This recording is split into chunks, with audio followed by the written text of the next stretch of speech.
నమస్తే clue today news కు స్వాగతం.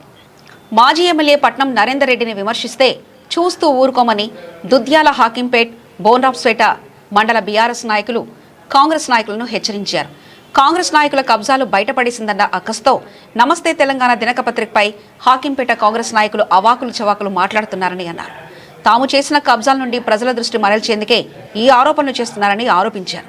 చదువుకున్నామన్న సంస్కారం మర్చి ఉద్యమానికి మద్దతిచ్చిన పత్రిక పట్ల అనుచిత వ్యాఖ్యలు చేస్తావా అంటూ కాంగ్రెస్ నేత నరసింహారెడ్డిపై ఆగ్రహం వ్యక్తం చేశారు. ఈ కార్యక్రమంలో బీఆర్ఎస్ నాయకులు నరేష్ గౌడ్, శ్రీను, నాగచర్ల సురేష్, మాసాని వెంకటయ్య, కోట్ల యాదగిరి, సి నారాయణ రెడ్డి, శివకుమార్ పాల్గొన్నారు. ఇక్కడ ఉన్న స్థానిక నాయకులకు, మనకు రైతులకు, ఎందుకంటే వాళ్ళకు ఏ పార్టీ అనకుండా ఇక్కడ పక్కన కాంగ్రెస్ నాయకుడు ఉంది. ఆయన 10 ఎకరాలు పోయింది పొలము. ఈ నుంచి లెఫ్ట్ సైడ్ అట్లా ఉంది.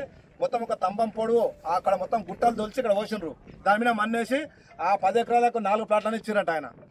ఆయన మొన్న నేను యూట్యూబ్లో మాట్లాడడానికి చూసినాము. ఇప్పుడు చూస్తే ఇంత ఒక తంబం పొడువు మొత్తం రాళ్ళే ఉన్నది. ఆ రాళ్ళలో కనీసం పొందగొట్టనికి రాదు. ఒక రాయి చూస్తే కింద మీద ఎంత పెద్ద రాయి వస్తుందో తెలియదు. ఇట్లాంటి పరిస్థితి ఉన్నది. ఏదో డిటిడిసి లేఅవుట్ అంటే మంచి డిటిసిపి లేఅవుట్ అంటే సుందరమైన రోడ్లు, పార్కు స్థలాలు, మనకు వచ్చేసి మనకు గుడులు, మనకు వచ్చి కరెంటు స్తంభాలు, డ్రైనేజీ, మనకు ఇవన్నీ ఉండాలి. దాన్ని డిటిటిసి లేఅవుట్ అని అంటారు. ఇక్కడ వచ్చి ఏదో ఇట్లా గుట్టలు సాఫ్ చేసి దాని మీద మన్ను పోసి ఆ లేఅవుట్ అని చెప్పి దాదాపు 30 ఫీట్ల పైచలకు రోడ్లు ఉండాలి. ఇక్కడ ఏ రోడ్డు చూసుకున్నా 16 ఫీట్ల లోపే ఉన్నాయి. ఇక్కడ చాలా మంది చాలా ప్లాట్లలో వస్తే వచ్చి మొత్తం చూసినాము. మొత్తం అన్ని రాళ్ళు ఉన్నాయి, పెద్ద పెద్ద రాళ్ళు. అందుకని నేను ఏం చెప్తున్నా అంటే ఇక్కడ ఉన్న స్థానిక నాయకులకు తిరుపతి గారు మీరు ఇన్ఛార్జ్, కొడంగల్ ఇన్ఛార్జ్ మీకు, ఎందుకంటే పట్నం నరేందర్ రెడ్డి గారిని చిన్నగా మాట్లాడుతున్నారు. వాళ్ళ మేనమామ 69లో తెలంగాణ రాష్ట్రం గురించి కొట్లాడిన వ్యక్తి. వాళ్ళ పుట్టుకతోటి రాజకీయం. వాళ్ళ అత్తమ్మ మాది ఉమ్మడి ఆంధ్రప్రదేశ్కు హోమ్ మినిస్టరు, వాళ్ళ అత్తమ్మ హోమ్ మినిస్టరు. వాళ్ళతోటి పోల్చుకొని ఇక్కడ చిల్లర నిన్న మొన్న వాచ్మెన్ డ్యూటీ చేసి వంట చేసిన వాళ్ళు చిన్నగా మాట్లాడుతున్నారు. బట్టలు ఇప్పిస్తాం, ఎట్టవాడి కొడతాం, ముందవాడి కొడతామని. సభ్య సంస్కారంగా మాట్లాడాలి. ఎందుకంటే అందరమే ఉన్నాం ఈరోజు. రాజకీయాలు శాశ్వతం కాదు. మీరు ఎందుకంటే తిరుపతి గారికి ఒకటే చెప్తున్నాను, ఈ విధవాళ్ళు అడ్డగోలియా పట్నం నరేందర్ రెడ్డి గారి గురించి కానీ కేటీఆర్ గారి గురించి కానీ చాలా చిల్లరగా మిమ్మల్ని మీ పేర్లు చెప్పుకొని మాట్లాడుతున్నారు. ఇది మీరు గిట్ట ఒప్పుకుంటారని మేము అనుకుంటలేం సార్. ఎందుకంటే ఇది పద్ధతి కాదు. ఎందుకంటే ఈ కొడంగల్లో ఇది ఇట్లాంటి రాజకీయం ఎప్పుడు లేకుంటుండే. ఈ నిన్నమని కొడుకులు అసలు నిజమైన కాంగ్రెస్ నాయకులు బాధపడుతున్నారు. ఈ దుద్యాల మండలంలో మండల కేంద్రము ఊర్లో ఎన్ని గ్రామాలు ఉన్నాయో తెలియని కొడుకులు మాట్లాడుతున్నారు. ఇది మీ నాయకులకు మీరు చెప్పేసి ఇది బంద్ చేయాలని చెప్పి నేను సభాముఖంగా తెలియజేస్తున్నాను. జై హింద్, జై తెలంగాణ. మిత్రులకు, అదేవిధంగా పాత్రికేయ మిత్రులకు, ఇక్కడ విచ్చేసినటువంటి రైతన్నులకు కూడా నా యొక్క నమస్కారాలు. ముఖ్యంగా మేము ఆరోపించిన విషయం ఏంటంటే ఇక్కడ రైతులకు 1300 ఎకరాలు భూసేకరణ చేశారు. ఇక్కడ రైతులకు బలవంతంగా భూసేకరణ చేశారు. ఈ ప్లాట్లలో అవకతవకలు జరిగినాయని చెప్పి మేము ఆరోపణ చేయడం జరిగింది. దానికి ఆరోపణలు చేస్తే ఇది కరెక్ట్ ఉంది, తప్పు ఉందని ఎవరు చెప్పాలి? ఒక కలెక్టరు, ఆర్టీఓనో, ఎంఆర్ఓ అని చెప్పాలి. మరి వీడేవాడు నరసింహారెడ్డి, దీనికి ఏం సంబంధం అసలు? అంటే వీడు ఇందులో ఈ గోల్మాల్ చేసిన దాంట్లో వీడు ప్రధాన పాత్రధారుడు వీడు నరసింహారెడ్డి అనేటోడు. వాస్తవంగా అధికారి వచ్చి ఇది జరగలేదు, ఇది తప్పు మీరు అనగానే అధికారులు వివరణ ఇవ్వాలి మాకు. ఈయనెవరు? మేము ఒక నమస్తే తెలంగాణ పత్రిక రాస్తే, ఆయన భాగవతం అంతా రాస్తే దాన్ని బూట్లకేసి తుడుస్తున్నాడు. అంటే సాంస్కృతిక జర్నలిజంలో చేస్తున్నా, నేను చేసిన నాకు యువత మీరు ఆదర్శంగా ఉండాలి ఈరోజు అని చెప్పిన వ్యక్తి ఈరోజు సరస్వతి అక్షరాలు అంటే సరస్వతి దేవి, ఆ సరస్వతి దేవిని నువ్వు కాళ్ళ కత్తుకుంటున్నటువంటి దుర్మార్గుడే నరసింహారెడ్డి గారు. అలాంటి మూర్ఖుడు ఈరోజు ఏమైందంటే మీరు ఆల్రెడీ నేను రైతులకు ఎవరికి అన్యాయం జరగలేదని అంటున్నాను.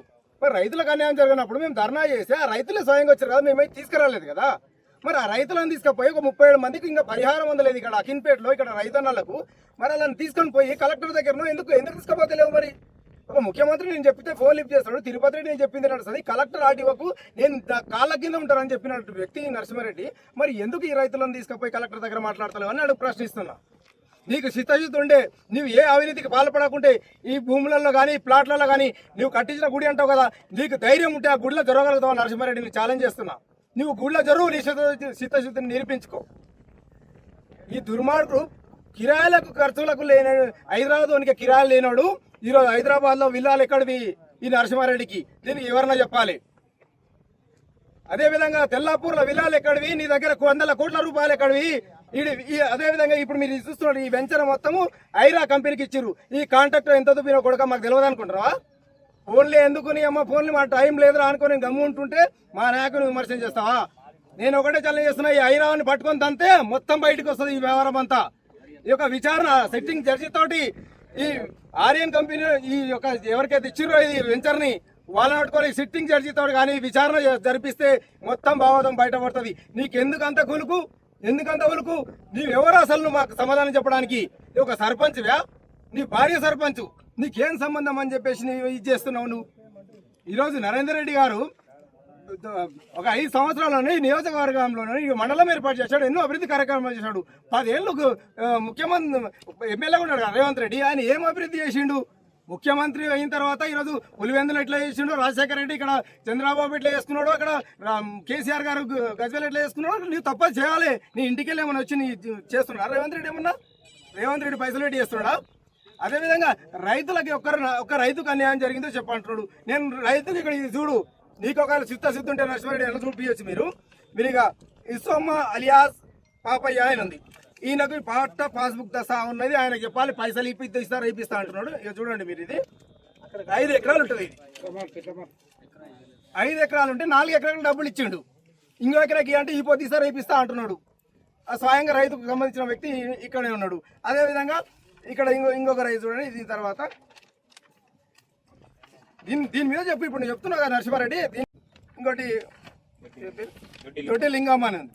కబ్జాల వీళ్ళు బుక్ ఉంది, మొత్తం 6 పానీలు మొత్తం కాస్త కానీ ప్రతిదీ ఉన్నది. కబ్జాల గిట్ట వీళ్ళే ఉన్నారు. మరి వీళ్ళకి ఎందుకు ఆపినారు? 2 ఎకరాల భూమి సంబంధించిన రైతు ఇక్కడ ఉన్నాడు. బుగ్గ పరిస్థితి అయితే మొత్తం ఆయన భూమి బుగ్గపై ఎంత ఉంది? 3 ఎకరాలు ఉంది. 3 ఎకరాల కబ్జాలలో బుక్కులు ఉన్నాయి, అన్నీ ఉన్నాయి. పైసలు ఇవన్నీకే ఎవరైనా కలిపి డబ్బులు డిమాండ్ చేస్తున్నాడు. ఇవ్వకుంటే ఆయన భూమి ఆపేసిండు. శివకుమార్ ఇక్కడ ఉన్నాడు.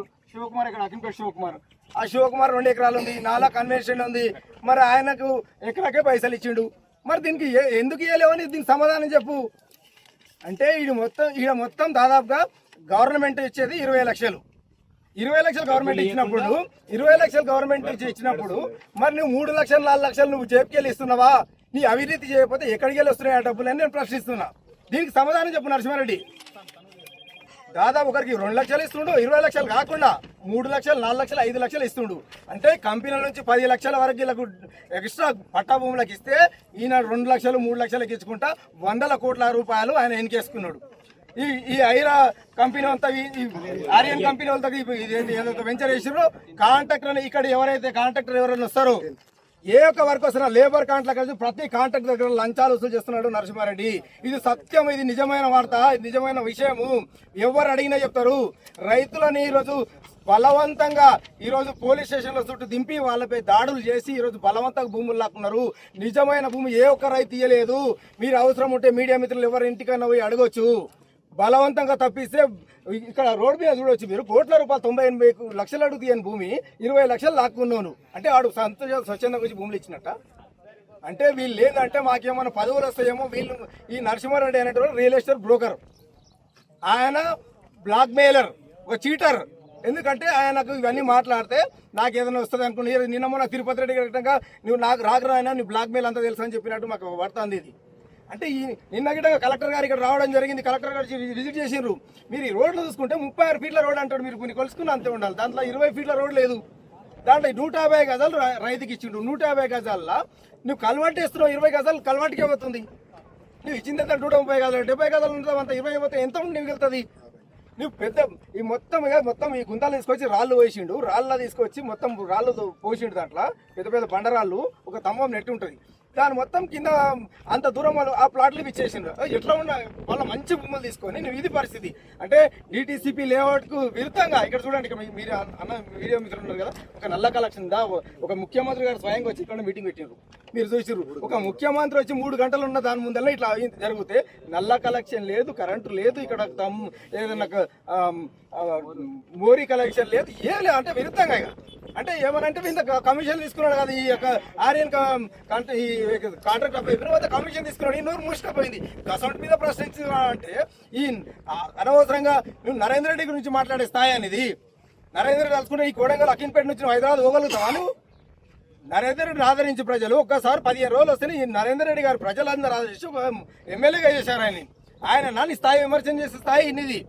నీవు ఇక్కడైనా ఈ 2-3 కుక్కలు ఉన్నాయి. ఆ కుక్కలకు నేను వాళ్ళు ఏమనుకుంటారు అంటే మేము గట్టిగా మాట్లాడితే ఏమన్నా వస్తాయేమో, అంటే ఏమన్నా నాకేం పదవులు వస్తాయేమో ఇంకేమైనా కమిషన్లు వస్తా అంటే వీళ్ళందరూ ఈ మురిగే కుక్కలకు మొత్తం కమిషన్లు ఉన్నాయి. ఇక్కడ మొత్తం మీకు ప్లాట్లల్లో వీటిలో కమిషన్లకు అకృతి పడి నేను మాట్లాడుకుంటే నాకు ఏమైనా కమిషన్ తగ్గుతుందని ఆలోచనతో మాట్లాడుతున్నారు తప్పిస్తే వాళ్ళకి ఎలాంటి ఆరోపణలు మా మీద చేసేంత స్థాయి కాదు వాళ్ళది. ఏం తప్పకుండా రేపు మళ్ళీ వచ్చేది బీఆర్ఎస్ గవర్నమెంటే. వీళ్ళందరి మీద విజిలెన్స్ ఎంక్వైరీ చేసి తప్పకుండా ఊచలు లెక్క పెట్టేటట్టు మేము 100% చేస్తాం. ప్రతి ఒక్కరు ఎంక్వైరీ చేపిస్తాము. నీ కొడుకులారా ఏవేవి తిన్నారు, ఎక్కడెక్కడ ఉన్నాయి మీకు ఇప్పటికీ చెప్తున్నా. నేను నరసింహారెడ్డి కానీ చెంచగాల కొంతమందికి నీవు ఎక్కడెక్కడ ఎవరైనా వసూలు చేస్తున్నావు, ఎవరెవరి దగ్గర నువ్వు బ్లాక్ మెయిల్ చేస్తున్నావు, ఎవరెవరితో లంచాలు తీసుకుంటున్నావు, ఎవరెవరి నీకు పెట్టి పదవులు ఇప్పిస్తా, నీకు కాంట్రాక్ట్లు ఇప్పిస్తా, నీకు ట్రాన్స్ఫర్ చేపిస్తాను, ఎవరైనా ఏం చేస్తున్నావు మొత్తం అన్ని ఎవిడెన్స్ ఉన్నాయి. త్వరలోనే అవి మొత్తం సేకరిస్తున్నాము. నీవు రియల్ ఎస్టేట్ ఆఫీసులు ఎక్కడ ఉన్నాయి నీ భాగవతం అంతా త్వరలోనే బయటేస్తాము. ఒక సంస్కారమైన హీనుడు ఈ నరసింహారెడ్డి అంటాడు. ఈ రోజు ఆయనకు పూట గతి లేనాడు, కోట్లకి ఎట్లా పాడిగెత్తాడు, దానికి సమాధానం చెప్పమని అడుగుతున్నాం మేము. దానికి సమాధానం చెప్పలేక నువ్వు గుమ్మడికాయలు దొంగర అంటే భుజాలు దడుముకున్నట్టు ఇదేంది ఇది అంటే వ్యవస్థల నువ్వు మంచి సాంప్రదాయంలో నీకు ఎప్పుడైనా అడ్డుకున్నామా? ఇప్పుడు పిడికేడు మంది బీఆర్ఎస్ నాయకులు లేనంటాడు. మరి పిడికేడు మంది లేని వాళ్ళకు మరి రోడ్డు సైడ్ మొత్తం బీఆర్ఎస్ ప్లాట్లు వచ్చినాయి అంటున్నాడు ఆయన మీ మీడియా ముందర అంటున్నాడు. మరి పిడికేడు మంది లేని వాళ్ళకి రోడ్ సైడ్ మొత్తం టీఆర్ఎస్ అంటున్నారు. అంటే మేము ఎక్కువ మంది ఉన్నట్టే కదా. మేము ఒకవేళ అనుకోకుంటే మేము అడ్డుపడితే మీ ప్లాట్లు మొత్తం ఈ భూములు ఎవరికి ఇవ్వకుంటే మొత్తం బీఆర్ఎస్ వాళ్ళు ఎక్కువ మంది ఉన్నారు. మరి మేము ప్లాట్లు భూములు అయితే ఎవరికి ఇవ్వకుంటాం కదా. మేము అడ్డుపడటం అయితే మేము అభివృద్ధికి సహకరిస్తాం, అభివృద్ధి కావాలి మేము అంటుంటే వీళ్ళ కమిషన్లకు అడ్డుపడతాం. మేము వచ్చే దొంగ పనులకు వీళ్ళు టీఆర్ఎస్ నాయకులు ఒక ప్రతిపక్షం బరాబర్ ప్రశ్నిస్తాం. మేము ప్రతిపక్షాలు ఉన్నాం. రైతుల తరపున రైతుల కోసం ప్రజల కోసం మేము ప్రశ్నిస్తాం.